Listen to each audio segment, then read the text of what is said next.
Assalamualaikum warahmatullahi wabarakatuh. Selamat pagi semua. Alhamdulillah kita masih bertemu dalam mata pelajaran bahasa Indonesia. Semoga kita berada dalam keadaan sehat walafiat. Nah, di minggu kemarin kita sudah membahas tentang materi teks prosedur. Nah, dalam pertemuan kali ini kita akan membahas materi baru nih yang pastinya sangat menantang. Materi kita kali ini adalah debat bahasa Indonesia. Nah, pastinya kalian sudah tidak asing lagi kan dengan kata debat? Langsung saja saya akan menyampaikan materi tentang debat bahasa Indonesia.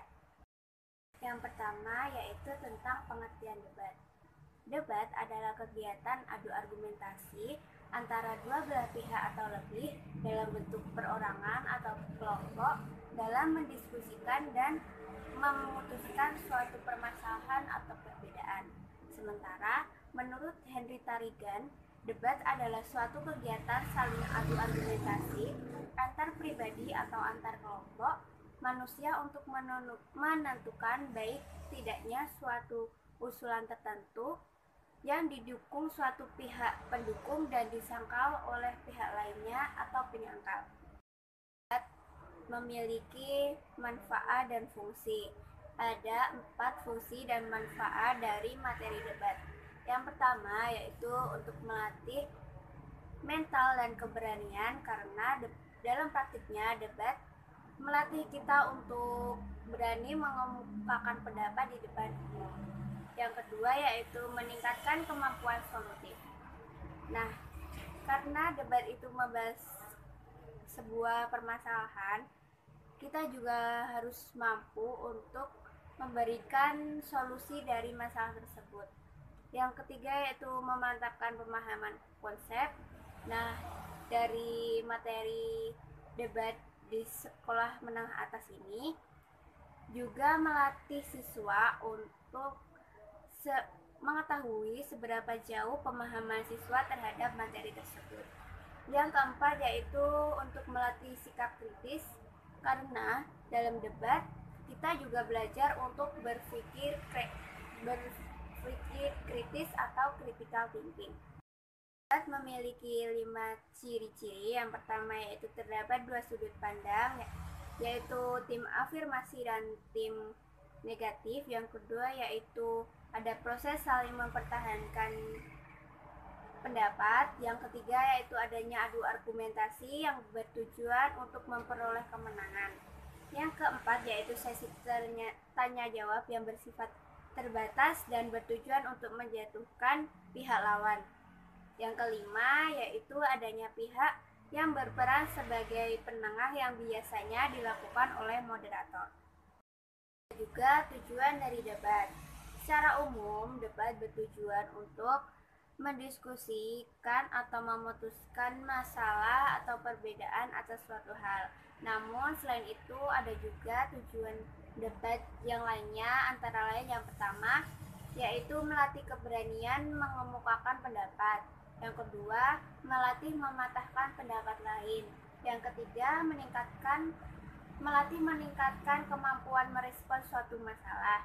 Yang keempat, memantapkan pemahaman terhadap materi yang sudah diberikan. Yang kelima, yaitu melatih seseorang untuk bersikap kritis terhadap suatu teori yang sudah diberikan. Nah, tujuan ini hampir sama dengan fungsi dan manfaat yang tadi. Kemudian ada macam-macam debat. Yang pertama yaitu ada debat pemeriksaan ulang yang dilakukan untuk mengetahui kebenaran pemeriksaan yang telah dilakukan sebelumnya. Yang kedua ada debat parlementer yang dilakukan untuk memberikan atau menambahkan dukungan pada suatu undang-undang tertentu. Dan yang terakhir ada debat formal yang bertujuan untuk memberikan kesempatan kepada masing-masing tim pembicara untuk menyampaikan kepada audiens atau peserta didik tentang beberapa argumen maupun gagasan yang dapat menunjang atau menolak usulan. Kemudian ada unsur-unsur dari debat. Yang pertama ada mosi. Mosi itu harus ada dalam kompetisi debat karena mosi itu merupakan topik atau permasalahan yang akan diperdebatkan oleh peserta debat. Yang kedua ada tim afirmatif, di mana tim ini mendukung dari mosi yang sudah dibacakan oleh moderator. Kemudian ada tim negatif, adalah tim yang tidak mendukung dari mosi tersebut. Ada juga tim netral, di mana tim ini adalah penengah dari tim pro dan tim kontra. Kemudian ada moderator yang bertugas untuk memimpin dan membantu jalannya perdebatan. Ada juga peserta debat yang berhak menentukan keputusan akhir bersama juri lewat proses voting atau pemungutan suara. Dan yang terakhir ada penulis, yaitu orang yang bertugas dan mencatat kesimpulan dari debat tersebut. Itu tadi penjelasan dari saya tentang materi debat bahasa Indonesia. Nah, selanjutnya jika ada yang ingin bertanya, silakan ditanyakan atau bisa lewat grup WhatsApp yang sudah disediakan. Untuk selanjutnya yaitu kita akan melaksanakan praktik dari debat.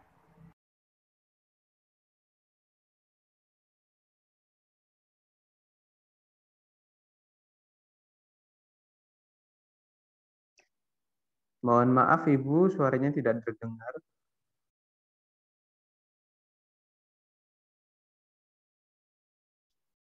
Sekarang, Ibu akan menunjuk tiap siswa untuk menjadi moderator, tim pro, tim kontra, dan tim netral.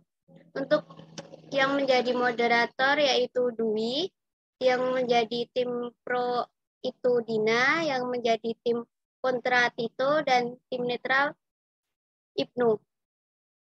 Mosinya adalah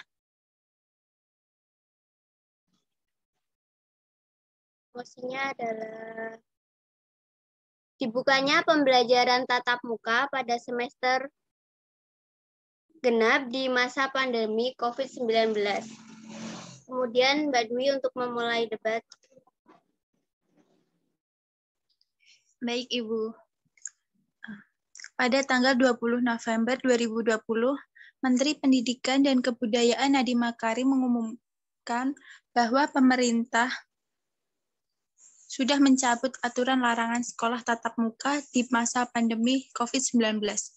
Berdasarkan SKB 4 Menteri tentang panduan penyelenggaraan pembelajaran pada semester genap tahun ajaran dan tahun akademik 2020-2021, Menteri Pendidikan dan Kebudayaan menjelaskan bahwa pemerintah akan mengizinkan sekolah tatap muka dan memberikan kewenangan sepenuhnya kepada pemerintah daerah. Bagaimana menurut kalian? Apakah Indonesia sudah siap membuka sekolah-sekolahnya dan menyelenggarakan sekolah tatap muka lagi? Untuk mempersingkat waktu, mari kita dengarkan argumen dari masing-masing tim. Dimulai dari tim pro, kami persilahkan. Baik, terima kasih kepada moderator. Jadi, kami sangat setuju pemerintah membuka kembali sekolah-sekolah dan menyelenggarakan sekolah tatap muka lagi karena pembelajaran jarak jauh atau PJJ. Kami nilai kurang efisien dalam proses belajar mengajar. Apalagi selama ini PJJ terbukti tidak dapat dilakukan di seluruh Indonesia. Masih banyak guru dan pelajar di desa yang tidak dapat menyelenggarakan PJJ karena kendala tidak memiliki peralatan yang memadai seperti laptop atau smartphone. Selain itu, internet di daerah-daerah masih belum stabil sehingga membuat para siswa di daerah semakin berpotensi mengalami ketertinggalan pendidikan. Dampak-dampak negatif yang dikemukakan oleh Kemendikbud juga sangat beralasan.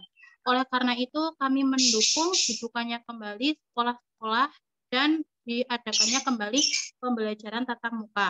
Sekian dari saya kembalikan ke moderator. Baik, terima kasih kepada tim pro. Kemudian kepada tim kontra, saya persilakan untuk menyampaikan argumen. Baik, terima kasih moderator. Dari tim kontra kami menolak dibukanya kembali sekolah-sekolah dan diadakannya kembali pembelajaran tatap muka.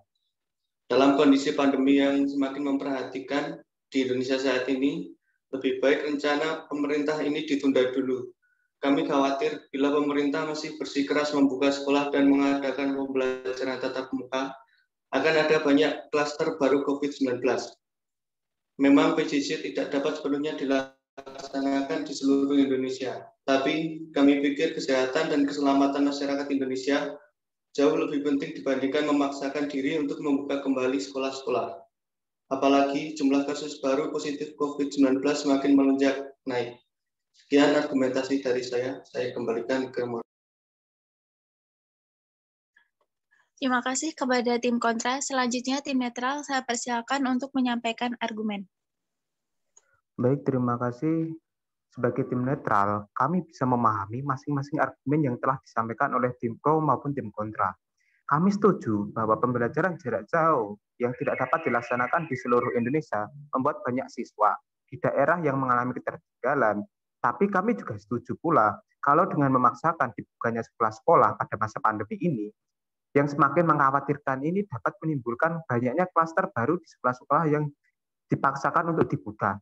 Sekalipun demikian, mungkin kita dapat menekan penyebaran ataupun penularan kasus COVID-19 ini dengan mengetatkan protokol kesehatan di sekolah-sekolah maupun di tempat-tempat mengajar, serta mengikuti peraturan pemerintah mengenai penyelenggaraan pembelajaran tatap muka sesuai dengan protokol kesehatan. Adanya kerjasama antar pemerintah pusat, pemerintah daerah, pihak sekolah, maupun pihak rumah sakit, orang tua, dan masyarakat tentu bisa melaksanakan pembelajaran tatap muka ini berjalan optimal. Namun, bila memang nantinya terbukti kebijakan pemerintah ini menimbulkan klaster-klaster baru di sekolah-sekolah yang akan dibuka, sebaiknya pemerintah menghentikan kebijakan pembukaan kembali sekolah-sekolah ini dan kembali menerapkan pembelajaran jarak jauh. Sekian argumen dari saya. Bila saya salah, mohon dimaafkan. Saya kembalikan ke moderator.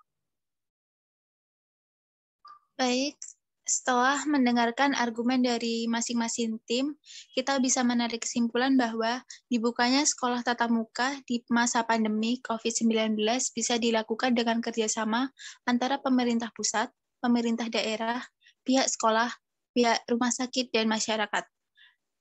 Pelaksanaan tersebut wajib menerapkan protokol kesehatan yang ketat dan mematuhi peraturan pemerintah mengenai penyelenggaraan sekolah tatap muka. Namun, bila kebijakan sekolah tatap muka ini menimbulkan klaster-klaster baru, maka pemerintah harus menghentikan kebijakan pembukaan kembali sekolah-sekolah ini. Pemerintah harus berfokus pada penerapan PJJ yang jauh lebih baik dari sebelumnya, terutama untuk para guru dan siswa yang ada di daerah-daerah. Terima kasih. Sekian dari saya. Wassalamualaikum warahmatullahi wabarakatuh. Waalaikumsalam warahmatullahi wabarakatuh. Baik, setelah saya amati praktik debat tadi, sudah cukup baik kalian dalam menyampaikan argumen. Dalam berpikir pun sudah mulai kritis. Bisa ditingkatkan lagi agar lebih baik. Nah, materi debat sudah selesai dan sudah kalian praktikkan. Cukup sekian pembelajaran hari ini. Semoga ilmu yang saya sampaikan dapat bermanfaat. Akhir kata, wassalamualaikum warahmatullahi wabarakatuh. Waalaikumsalam. Waalaikumsalam warahmatullahi wabarakatuh.